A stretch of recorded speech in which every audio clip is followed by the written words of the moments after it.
back to another episode of Memories with Mumbo. It's been a few weeks since we've recorded, and now it's probably going to be 3 or 4 weeks now that we haven't had an episode posted. So it's been a while.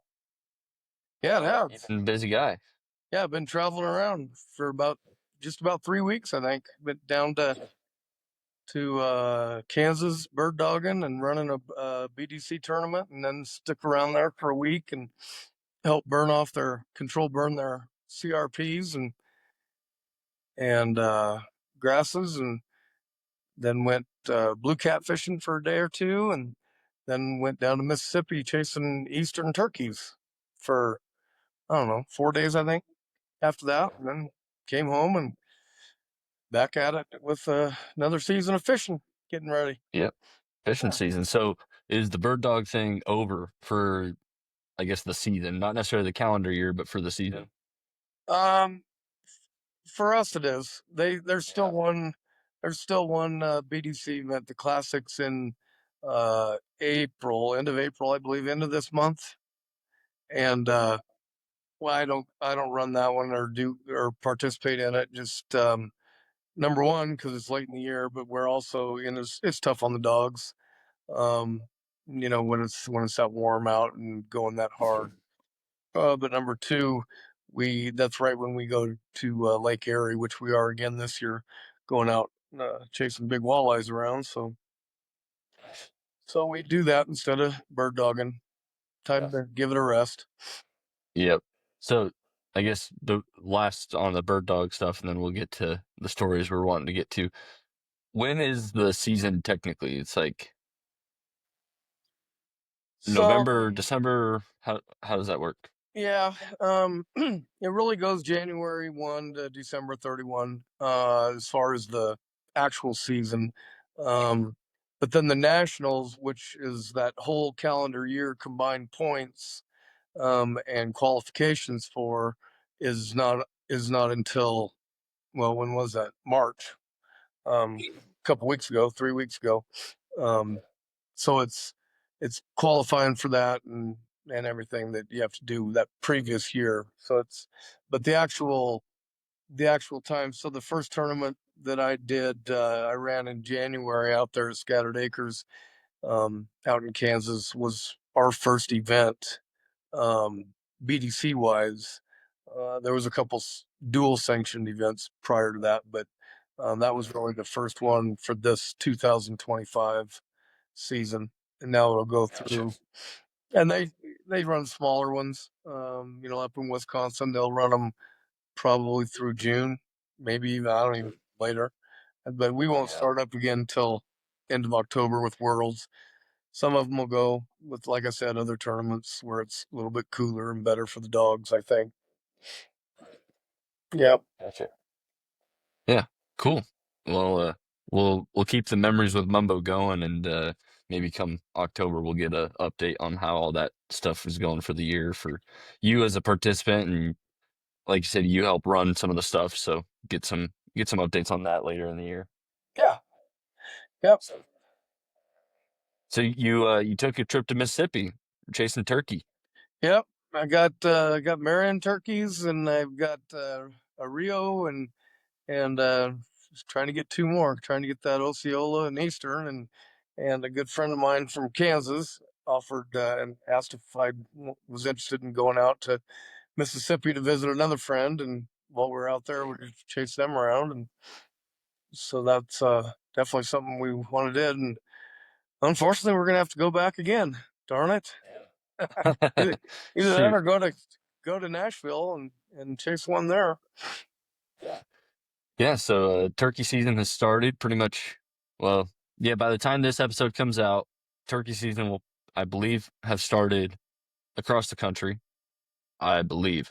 I'm not familiar with all the states' regulations, but it'll have started here, Colorado, because Brooks is getting ready to go for it, and he's been sending updates, and obviously, it's been going down south, Mississippi, and those other more southern states than Tennessee. Even it's been going for a week or two now. So, Yeah.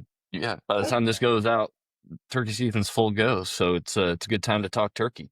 Yeah, it actually starts here, and we we're probably one of the later ones. I think we don't start till I think it's either the 19th or the 20th of Hmm. April. So I probably Okay. won't get out there until May, probably. Gotcha. Yeah, so that'd be, I guess, 1 week later because was it? It's the 12th for us, so it'd probably make sense if it were the 19th.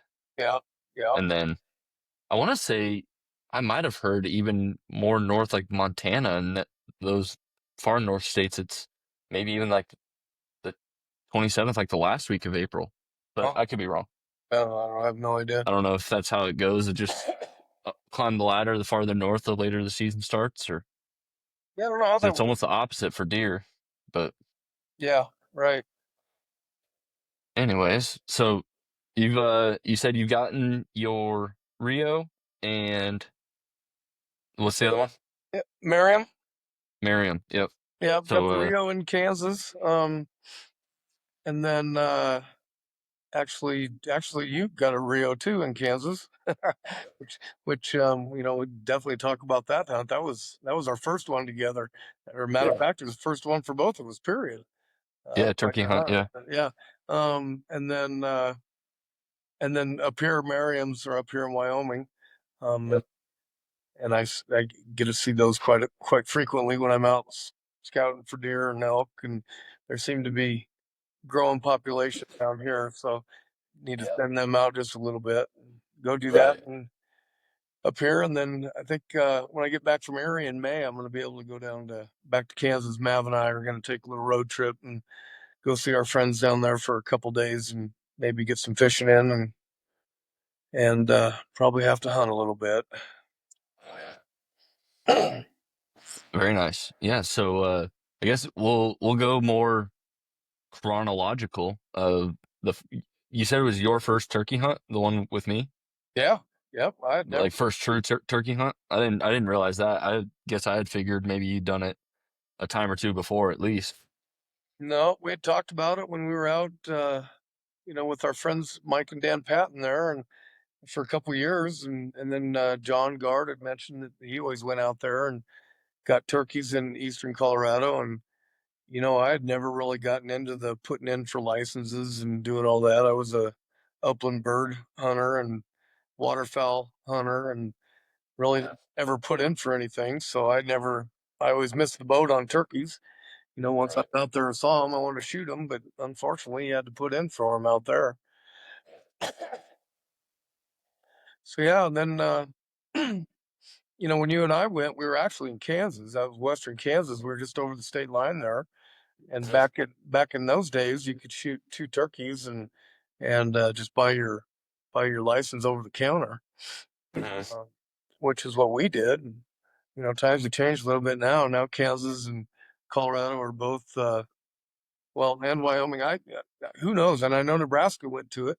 It might be every non-resident, every state non-resident tags might be drawn now because those were the last ones I think that you could get them over the counter. Kansas and Wyoming. And I guess I never even did Wyoming. I was always a resident up here, which Yeah. both of them residents are over the counter, but non-residents you got to put in. So Right. Yeah. yeah, So Western Kansas, and we're pretty sure they were, or we know they were Rios. yeah. Who- Sometime in the 20 teens would be my best guess. Do you remember what year that was? Oh no, I So don't. I can. I graduated high school 2014, and then so it was before 2014. It might have been late 2000s. Huh. I had to have No, I been could. I could early look up early teens some years. pictures, but um, yeah. Regardless, Well, I know you were. Well, if you graduated in 14, that would have put you at 18, and you were older than 14. So I would guess, yeah, it was probably 2012, 20, 2011, 2012. 2011 to 2012, 13, somewhere in there. But Yeah. yeah, no, I'll never forget that. We parked by a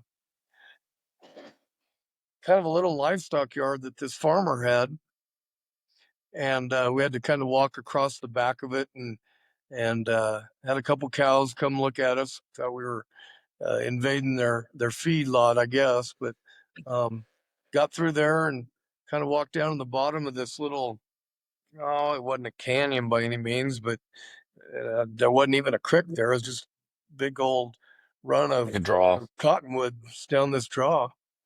And we had our friend Mike Patton was with us there. We just got in there and sat up, and he stuck his old decoy out there. I think it was a, if I remember right, it was a live, it was an actual mounted tom turkey. Yeah, like a Uh, taxidermized yeah, Tom. Yeah. yeah, and I think it had been shot quite a few times itself. Um, but anyway, moving forward with that, he set that up, and all three of us got in that little pop up blind, and next thing you know, he was snoring away, laying on the floor, and you and I were just kind of looking out, and I think we might have been talking a little bit, and then pretty soon we could hear him, and one of us, either you or I, bumped Mike and said, "Hey, we can hear him," and he just kind of nodded and kind of did this and said, "It'll be a while. It'll be a while. You wait till you see him up close, then wake me up." So sure enough, here we saw a couple. I think they were probably either hens or jakes coming down. We could hear them still getting out of the trees off in the distance, coming down from a roost, and we could just kind of see them across the top of this little berm, and they were just single file coming right at that decoy. And I bumped him, and he said, "Are they in shooting range yet?" No. Well, don't worry then. Still stayed down sleeping. Pretty soon, I started the camera up, and I think I don't think I have it on video anymore, but I did it one time because that was the goal. We were going to have you shoot the first bird, and sure enough, here comes your bird. He comes in, he's all strutted out, coming right at that tom, and pretty soon I looked over to the right and kind of peeked in, and there were more turkeys coming around the other side, and they were kind of surrounding us for an ambush, I think. And I told Mike, I said, "You're going to miss it because we're going to shoot." He goes, "No, no, no, just wait." And he got right to, and he got up and kind of peeked out the corner. He said, "Holy cow!" Other words, I'm sure, but he said, "You need to shoot that, JMO." And you'd got your gun up and got on it. And I think if I recall, I said, "You just let me know when you're getting ready to shoot, and I'll get my gun ready." And I'm not going to need to back you up because I know you probably could have killed that with your bow pretty easy. It was a pretty close shot, Oh yeah, it was and 20 or less. yeah. Well, and as it went, uh, you shot. I shot one on the ground. Another one was flying, I think, across, and I shot him out of the air because they were all toms. Yeah. Everything we saw that was coming in was toms, like they were wanting to fight our decoy. Well, we started going out to gather them all up. Got to yours first to look at it and make, yeah, it was dead. And I think you had shot another one that was running away, or I did, one of the two. No, I shot the one on the ground and the one flying. But either way, we get out there and looked at your first one that you shot, and it was a great shot. And that, I think, probably about shot the head right off of it. It's pretty good pattern at that close. Um, I could see the one flapping that was flying. He was dead, and so we started looking for the other ones. Well, we saw the one that had been running, so we said, "Well, we know where that's going, and let's look over here." Well, whichever one of us shot, if I recall, we there were must have been two of them right there on the same path because we got up close to it and there were two dead birds right there. Fortunately, they were both toms. Right. Um, so now we got four birds on the ground, and we still saw that bird that was running on the ground or flopping, going on the ground. So, long story short, it ended up that our guide Mike Patton ended up having to shoot one too because yeah, we had tags for all of them. I don't know who actually shot, but uh, I think one of us might have got two birds in one shot, and we weren't thinking that was going to be the case. But we Right. ended up, that was a great experience for our first turkey hunt, and got four Merriam birds, and the picture will be on the way there. I'll send that to you, and Yeah. definitely definitely a fun trip. That was definitely one that got me going on turkeys and excited about continuing to chase them around. And never Yeah. really did get the, never really did see it on TV, and see these guys that are out deer hunting and elk hunting. And then the turkey show would come on, and I could only watch one turkey get shot, and I'd never watch anymore. It's like, well, after you get into them, start calling them and chasing them, and instead of just kind of road hunting them and getting out and going and chasing them and shooting them, once you actually hunt them, it's they're a kick. It's a Oh fun yeah. something definitely you can get used to doing. That's for sure. Yeah. Yeah. I mean, so I think I even fell asleep at one point, but then when you first, I think you woke both of us up being like, hey, the birds are moving, they're coming in. I think that was like my adrenaline kick. I woke up and then pretty much everything else was like, I kind of remember it the way you're describing, but I think because I mean, we got in there early, like you said, set up the decoy, got the blind, we were all in there. And um, I think Mike, he laid down. I was still in my chair, and I was like, "All right, the gun's off to the side. We're safe. Not even loaded yet." And then it was like, "I got some time, right? Sunrise isn't for a little bit." Snooze, and then you're like, "The birds are in. The birds are in." I'm like, "Yeah, they are. All right, let's go." And then I was like, "No, no, no."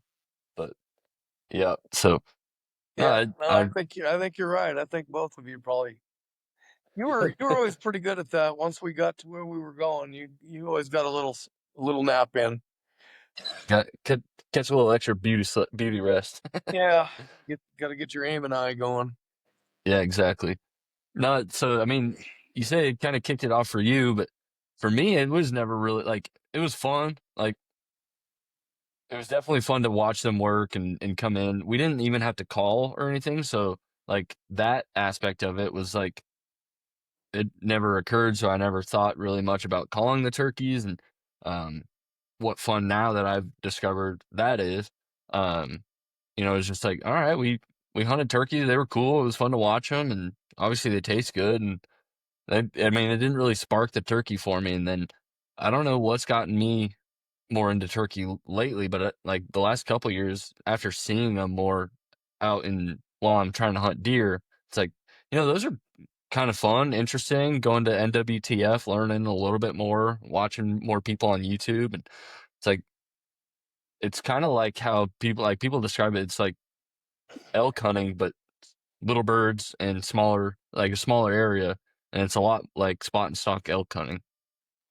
Yeah, it really is. You put out a locator call, either a owl or a crow, and if you can hear them, obviously the easiest way or the best way would be to put them to roost the night before, which we always did. That's what we did in Mississippi, and that's what we do in Kansas. Because then where they go to roost, they're not going to leave that tree until the next, just because of predator populations and everything else. But uh, like up here in Wyoming, we'll take the side by side out on the ranch road and stop and put out a crow call because you don't get that many owls up here. Put out a crow call, and if you don't get anything, then you drive a little bit further through the hills and uh, and then stop in an open area where you can kind of get the wind working the right direction, so you can hear further and put out another one. And then once you get a gobble back, then you kind of very similar to elk hunting. You go and work towards that gobble, and then you set up and set your decoy and your call, and then you start calling and that way. But that's all the Wyoming hunt. And if you can't roost them, what we've been fortunate enough out in Kansas, both the one that we just talked about, and then my hunt 2 years ago. We put them to roost each night, so we got out there that next day and knew right where they were, and we set up Right. where we thought they were going to be one morning, and they flew the other direction, and then came kind of skirted around us. Then the next morning we got right in. Shoot, we ended up, and if I recall, we didn't do it intentionally, but we ended up sitting right underneath their roost. And Kellen, the guy that I went to Mississippi with, he was actually with us out in Kansas 2 years ago, and he had put out a little owl call, and these guys, this turkey gobbled, and I mean, it's like the hair on your neck stood up. It was right, literally either in the tree that I was leaning against or the one next to it. And he looked at me with his eyes this big and my eyes that big, and Sheila was with us, and she kind of looked over like this, and I looked at Kellen, and he just went like this, and I just kind of above my hat looked up, and you could just see, it was still dark enough that all you could see was silhouettes. And they were up in that tree, so we just didn't even move. Didn't make a sound. Well, you could hear the one closest to us fly down. So now he's on the ground that close to us. Couldn't tell if it was Jake, a Tom or a hen or what it was. Right. But you could hear him just kind of walking. Next thing you know, he's looking at me like this. And I just kind of barely moved my eyes. And it was a Jake, and he was walking right between Kellen and I, and he was going towards Kellen. Then he'd come back towards me. It just kind of like something's out here. I don't know what it is, but definitely not a predator because he never left. Next thing you know, he just walked right in between us and walked out towards our decoys. I think we had breeding pair of decoys out, Hannah and Tom. And I think the Tom might have scared him off a little bit because he kind of veered off. Well, next thing you know, we heard and a noise I'd never heard before turkey hunting. I don't know if you've heard the turkey drum, but it was something to hear that for my first time because I went up. It's like, what the hell is that, Kelly? He goes, shh, that's our drum. And so when they're pretty much, I guess, strutting and flat, getting their wings started, whatever they're doing, because I couldn't move because they were, like I said, right up above me, and it just sounded like a native African drum or something right above me. And it was stereo because there was, like I said, I'll bet you there had to have been half a dozen, maybe 10 turkeys roosting up there. Well, they end up flying down, and I don't know if the toms kind of spooked or they landed and walked the other way. None of them ran, took off, so we couldn't move or we were busted. Well, ended up one of them walked all the way around and was coming up right on the tree line of this winter wheat field or bean field or whatever it was that we had our decoys set out. And it was Sheila was there and I was here kind of behind this fallen over tree, and Kellen was back kind of in the back, and he was calling. And it was either going to be Sheila or I, and pretty soon that Tom got up and he was just strutting, just waddling in, and big old fan going, and I looked over at Sheila, and she looked at me like I can't see him. Well, dang it, you're out! Boom! Probably about I don't know, maybe a 15-yard shot for me, and well, maybe a little bit further, but whatever. He just flopped over right then, and next thing you know, here come a couple other toms coming in to peck on him, and just kind of see what the heck's happened to the other guy, and they never would get close enough. I don't know if we might have moved a little bit or what it was, but they just kind of stayed out there. And with the choke I have now and patterned in, we probably could have got another bird if we really wanted to that day, but that was definitely a fun opportunity, a good hunt, and um, neat to hear like I said, the drumming noise. Never heard it. It's Yeah. definitely a neat experience. Things that I always forget about. Then I heard it again this past week when we were in Mississippi. It's like, oh wow, I forgot all about that because I like first right away. It's like, what animal's making that? Oh, that's that turkey drum. You would never. I would never, at least me, I would never think that that was a turkey until you've heard it a couple different times when you're out chasing them. But what an experience! And like I said, I've got that bird, and then the ones that I told you that we go up on the ranches here in Wyoming.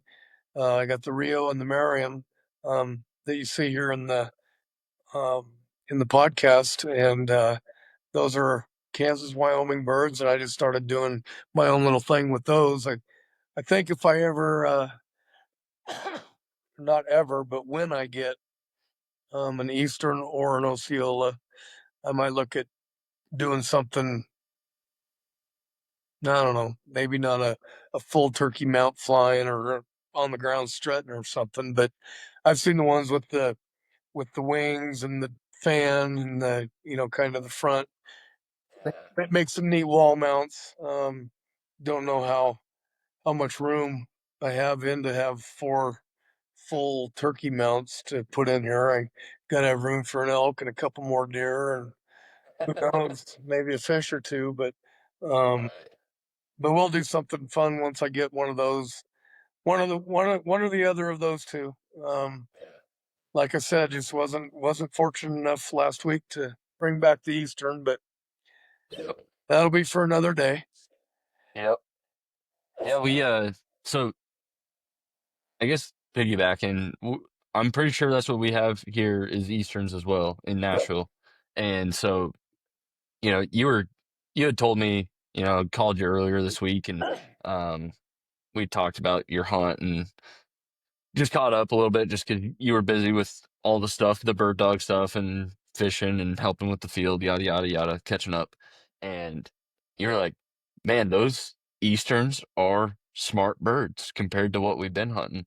And it just got me thinking, like, you know, I see them fairly often, but then as soon as like I think I have a beat on them, they're gone. Or and like last year, the one almost successful instance we had, Tanner and I, you know, we pulled up and then they flew over the road behind us and I didn't even have my boots on. I was going with my bow. He had a shotgun. He was ready to go. He should have just taken off and like gone and said, "Screw you, I'm getting a Tom." But he didn't. And we just like I tried to get my boots on as fast as I could. We got over there and we were 50, 60 yards from him. And, now you've seen kind of what we deal with, how thick the woods are. We just never had a chance at them, like a shot opportunity. But man, they were strutting, they were working these hens. And then I don't know if one bird saw us and they were out or what, but they were out. And we could not get them to talk back. We couldn't get them to sound off at all. Like we did turkey calls, crow calls, owl calls, anything we could to get them to gobble and nothing. And so they were just a different experience than other things that you hear and talk about. Like where you make any noise and they all gobble. These guys they were tight-lipped, and so it's just like maybe they are. And I don't know. This is part of me learning turkey is those Easterns just being maybe a little bit different. Oh, I tell you what, they're uh they're a whole different bird. That's a whole Yeah. different hunt. We did exactly what you did and experienced exactly what you did the first day. We went out, we split up into 2 groups. We had 2 of us going each direction and we were right underneath them. They'd put them to roost the night before, and just like in Kansas, I heard them up in the tree. They weren't as close, but they were close enough I couldn't move. And you heard them fly down. You could hear on occasion, you could hear them walking around. They totally walked a whole different way. We'd start clucking them in, or starting to peck, and they wouldn't answer. Pretty soon, we'd get more aggressive. We did find that if we were more aggressive with a hen cluck, that's when they would answer. But more times than not, they would answer as they were heading the other way. Um, and they're, Like if you're a real turkey, you're gonna follow us. yeah, We're out of here. yeah. But they were, yeah, that's the way it went. Every time, every morning, we'd be right on them. It's like, oh, this is our morning. You get there and you put out that howl call. Matter of fact, there were crows and some owls, but we didn't even have to do it. We could hear them out there. They were answering right above us. We just, yeah, here we go. You know, and then well, the first day, like I said, I was over on one field. Kellen, he was on the other field, and he set out that same breeding pair of decoys, and he had 3 toms come in and attack his breeding tom, and just beat shit out of that tom, and he ended up shooting his bird there. And after that, it's like those other two toms that were there, and he could have shot them both because they both came back and started beating on the one that was dead and the decoy. And he said, he could have filled all our tags right there if he, if I was with him. Right. Just didn't work out. But that was the last time they came to a decoy in 4 days. That we had hens, we put out multiple decoys, we put out just one decoy. We they ended up the last day. Kellen got another one, and JT, who's from Mississippi, that we were out there to visit, they got one, but they ended up seeing them. Um, Mississippi's just like Tennessee, where you can't hunt within 100 yards of a feeder. Deer hunting, you can hunt right under the feeder or on the feeder, I guess. I don't know. But so these birds, whenever that feeder would come, you pretty much count on seeing birds. Yeah. But we would go in the afternoons and kind of catch the path that they were using the day before or the morning that same morning, whatever. Uh, the only other time we got a shot at birds, JT got his when they saw them through the trees and they went and set up. And finally, one of them, they just didn't even call. They were just kind of seeing what direction they were going, and they kind of got in front of it to see if they'd keep going the same direction. And one of them did, and sure enough, they shot and got one there. So or two, Kellen and Jay Yeah. got theirs. But other than that, it was, we'd see one out there, and their hunting cabin, you could see down probably, I don't know, 300 yards. There was a feeder, and then we were hunting past that feeder, probably another 150, 200 yards. You could see one Tom coming in, and he wasn't strutting, but we got the glasses out, and heck, he probably had a 10, 11-inch beard. And I thought, son of a gun, I'm going to go and try to walk around. And, if he goes to that feeder and starts eating, I'm just going to go and walk around to where we were hunting around the backside, because that's where they would walk. They'd come out of this way, they'd walk that way. So instead of going down after him, it was within 100 yards of that feeder. I couldn't do it anyway. And before, I mean, I took my glasses down and said that, and next thing you know, he was on a dead sprint. So I don't know if he just had suspected or if he saw us, but we were on the very backside of this cabin. I mean, yeah, they put glasses on him to see that he was a Tom, to see if we were that far away and uphill. So he was down. I don't know what, and it's just, I think it's that eastern bird. I'm telling you, I'm just gonna keep hunting dumb birds that we have in Wyoming. They're a lot easier. Dang. Yeah. But it was something, definitely something I want to go do again. Yeah.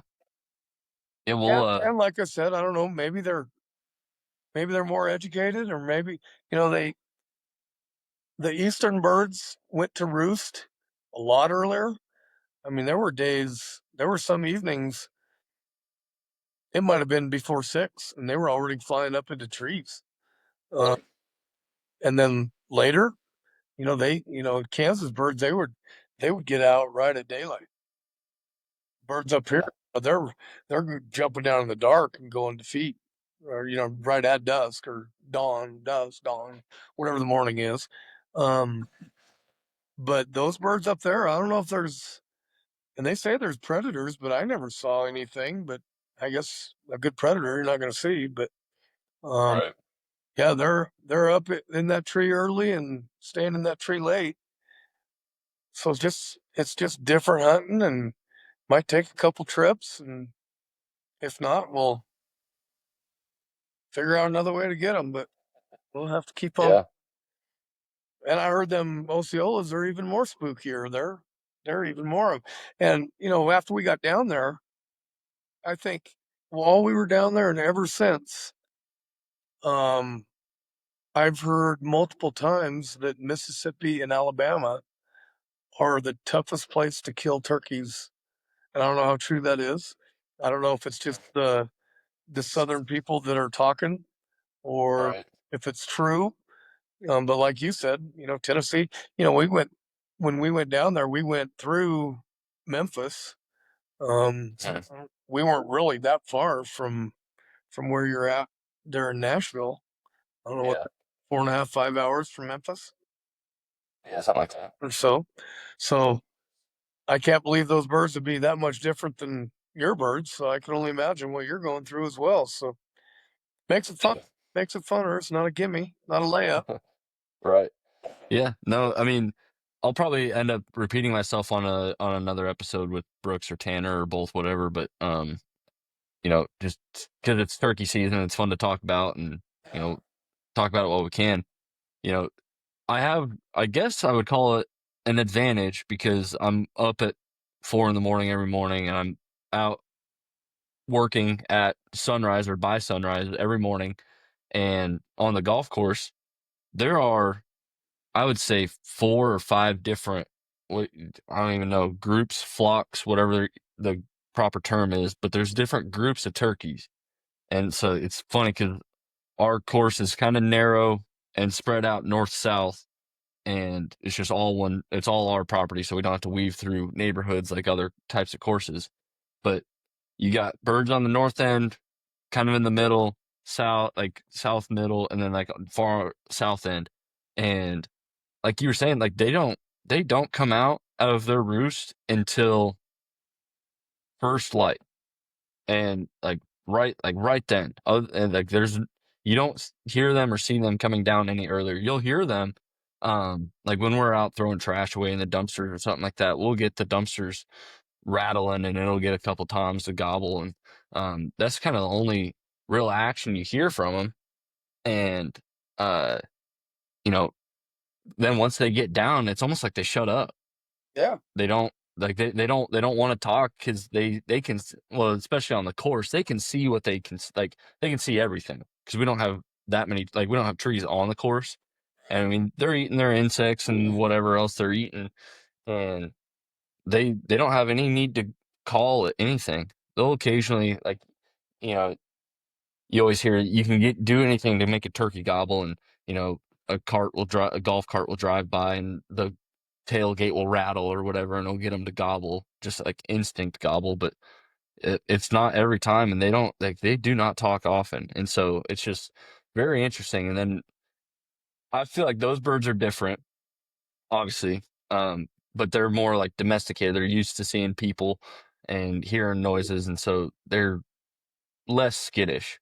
But then you get out and these birds that, Tanner and I were hunting last year, they wouldn't talk. And it's just like they didn't come those birds didn't come out and over until well after sunrise. Like I think I even worked that morning shift, and then we got out like 9, 10 o'clock that morning to hunt turkeys. And it was just like they're just different Yeah. than what I'm like I said, I've really only just started getting into it for myself. But everything that I'm seeing and hearing, it's like it's not everything everybody's showing on YouTube where, you know, you roost them and they come down from the roost and you call and cluck and yelp and get them to gobble and you locate them. And like that hasn't been happening. So like you said, it might be just a different attitude these Easterns have. But um, we're well, I guess this will be the first time I break the news. My truck got crushed by a tree, for the listeners and viewers. So I'm out on a truck for a while. We're down to just one vehicle, and I might end up getting a rental or something until I find a new truck. Waiting on, well, unless it gets repaired, but those chances are sounding slimmer and slimmer by the day. So I was planning on doing a bunch of scouting this week after work and all that to see where they were roosting and things like that. And so haven't been able to go out and see where they're roosting, but I think that would be like the only real shot I have at figuring out these birds for this early season opening weekend is see where they're roosting and try to get them straight out of the roost. Because, like I said, they don't talk. And the little talking they did last year, they got they were maybe a couple 100 yards away, 150 yards away when they would give their last gobble, and we would do something like the same thing we were doing to get them to gobble, and they would stop. I don't know if they They knew something was up. I need to go hijack one of them golf carts you got and sneak right up on. Yeah, maybe those Easterns are just used to the hum and rattle of a golf course maintenance cart. Yeah, yeah, yeah. And I think so we're gonna fish now for a few days, and we had a good one on the day before yesterday, and she just rolled over in the river and just enough. I don't know. She made her own slack because my line was tight, and she spit the hook out right before we could net her. And if we weren't looking in at awe and how big she was, we probably, I don't know. You always think Could have netted maybe. you might have been able to reach that net out there and get her, but uh, like Mom said, I'd probably saved me a couple or at least $1,000 because it was definitely a mountable fish. Um, but then we got out yesterday and caught five and got the boat finished up and ready to go. And I think Dan's going to come up tomorrow and we're going to go out and fish. But then we go to Erie um, the 26th of April. And then when we get back, I'm going to go back out.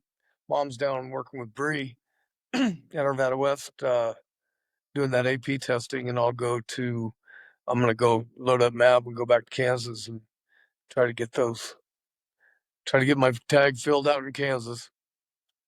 There you go. So turkey season is upon us. You got the two under your belt. Still working on the Eastern. Like you said, we might have to get you out to Tennessee. I'm not 100% sure. I think Tennessee you can hunt turkey over the counter. So as a non-resident. So Well, you have to I research don't know that if it to find out.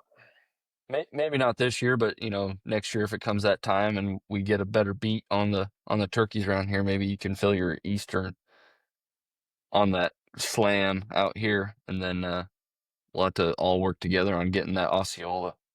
Yeah, that'd be fun. Like I said, I got a couple guys that are talking about it that might have opportunity to hunt that land and not have to get an bidder or something like that, a guide. So that'd be good to do Yeah. down there. Right. You betcha. Sure. Well, that kind of wraps it up for turkey. Like you said, it's getting close to fishing season, and you got a few fish on the wall. And so I think maybe the next episode or shortly after that, we'll probably talk some fishing because I know you got plenty of stories and you got trips lined up, and there's plenty on the wall. There's plenty not on the wall that you can talk about. And so maybe one of the next episodes, we'll get into some walleye. Oh, I'm sure there's plenty of walleye to come. Yep. Hopefully. Yeah. I'm sure. I know there is. You're pretty good at catching it and cooking them. That's for sure. I miss eating them walleye. Yeah, we had it last night. It's good, that's for sure. Yep. All right. Well, we'll wrap it up there. And so, any closing thoughts on the turkey talk? No, like I said, I'm looking forward to chasing the dumb ones again. Yeah. Go get you a turkey or two this year, and we'll try again on those Easterns maybe next year. You bet. You betcha, buddy. All right, listeners. Thanks for listening. Thanks for watching. We'll catch you guys on the next one.